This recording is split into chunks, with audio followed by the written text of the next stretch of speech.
Hi. Because we have an arraignment from court 6 Okay. that we. He's a Spanish speaker and we have an interpreter here. The case number is 254 4648. Por favor, conteste a voz alta. De La Paz. Yes, Judge. Yes. Mr. De La Paz, you are charged with driving while intoxicated. I'm so sorry. Are you ready? Yes, Okay. sorry. Mr. De La Paz, you are charged with driving while intoxicated. Second offense. You are facing up to a year in jail and or a $4,000 fine.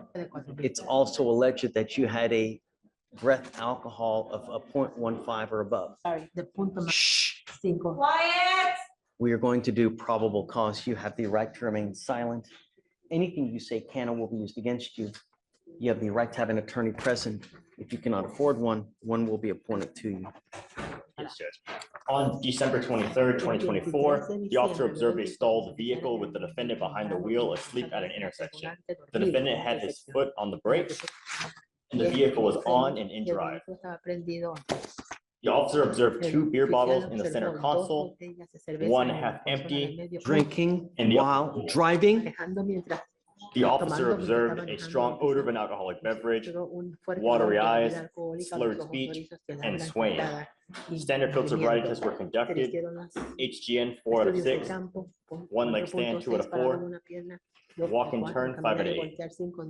The DIC was read and the defendant consented to breath. The results were 0.159 and 0.153.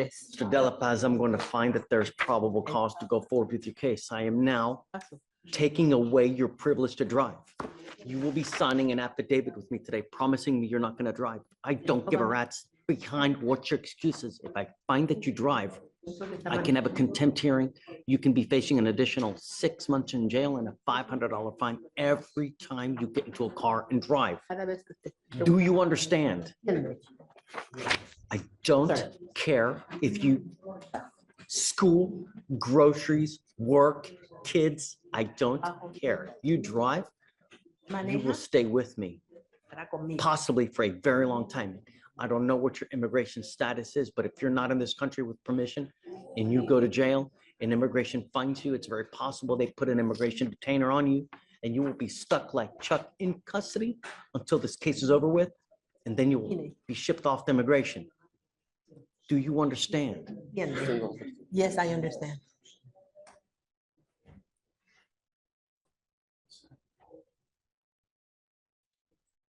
I'm also ordering you as a condition of your bond, not to consume alcohol, illegal drugs, or unprescribed controlled medication. I'm going to put a Scram ankle monitor on you so I know that you're not consuming alcohol.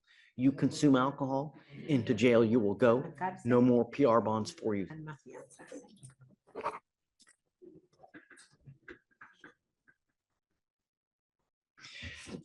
We need to do the guardian interlock paperwork.